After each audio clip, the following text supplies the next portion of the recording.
আসসালামু আলাইকুম guys, welcome to the new cooking blog. So আজকে আমি নিয়েছি এক ঝুড়ি লাল শাক। এখানে এটি দিয়ে আমি বানাবো আজকে রুটি।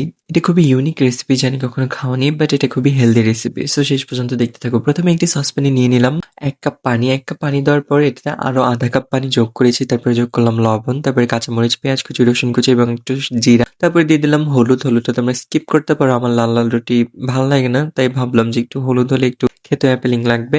সো এই জন্য একটু দিয়ে দিয়েছি। অ্যান্ড হলুদে অ্যান্টি অক্সিডেন্ট থাকে, হলুদের অনেক উপকারিতা আছে। তারপরে যে লাল শাকগুলো দিয়ে দিয়েছি, দিয়ে এগুলোকে একটু হালকা নাড়িয়ে চাড়িয়ে একটু সিদ্ধ করে নেবো। লাল শাকটাকে হালকা ঢাকনা দিয়ে হালকা 2 মিনিটের মতন সিদ্ধ করে এরপরে যে ডালকুটনি দিয়ে পাতাগুলোকে এবং ডাঁটাগুলোকে একটু হালকা নরম করে ব্লেন্ড করে দিতে হবে। এরপরে যখন এরকম গরম গরম থাকবে সেই অবস্থায় আটাগুলো যোগ করে দিব। সো সব মশলা টসলা দিয়ে আটাগুলো যোগ করে দিয়ে একটা খামির বানিয়ে নিতে হবে। সো আমি এখানে আস্তে আস্তে আটা যোগ করে যে গরম থাকা অবস্থায় সবগুলোকে একটা খামির বানিয়ে নিচ্ছি। সো এই যে খামির বানানোর পরে যে এরকম একটা গোল গোল করে একটা লেই বানিয়ে নেব, এরকম গোল গোল রুটির শেপ দিয়ে নেব।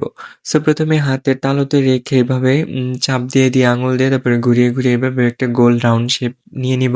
এরপরে এই যে বেলুনের উপর নিয়ে হালকা একটু আটা উপর থেকে ছিটিয়ে দিব, কারণ এটাতে যে সারফেসটা থাকে ওটা ঘর্ষণের ফলে এটা ভালোভাবে বেলতে সুবিধা হবে এবং নরম থাকার কারণে অত একটা প্রেশার লাগবে না, খুব সহজেই রুটিটা হয়ে যাবে। সো খুব ইজিলি রুটিগুলো বেলা হয়ে যাবে। সো এখানে আমি প্রায় 3 কাপ মতো আটা নিয়েছিলাম, প্রায় 12 থেকে 15টার মতন রুটি বানিয়েছিলাম। সো সবগুলো এখন আমার বানানো শেষ। এখন চলো এগুলোকে ফ্রাই করা যাক। সো প্রথমে আমি প্যানের মধ্যে এটাকে দিয়ে দিলাম। দিয়ে দেওয়ার পর এটাকে এপিট ওপিট করে প্রথমে হালকা একটু ভেজে নিচ্ছি। এরপরে এটাতে আমি সামান্য পরিমাণে অয়েল যোগ করব।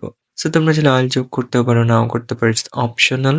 সো আমি ভাবলাম যে একটু পরোটা মানে একটু খাস্তা খাস্তা হবে, উপরের দিকটা একটু ক্রিস্পি থাকবে, ভিতরের দিকে একদম নরম হবে।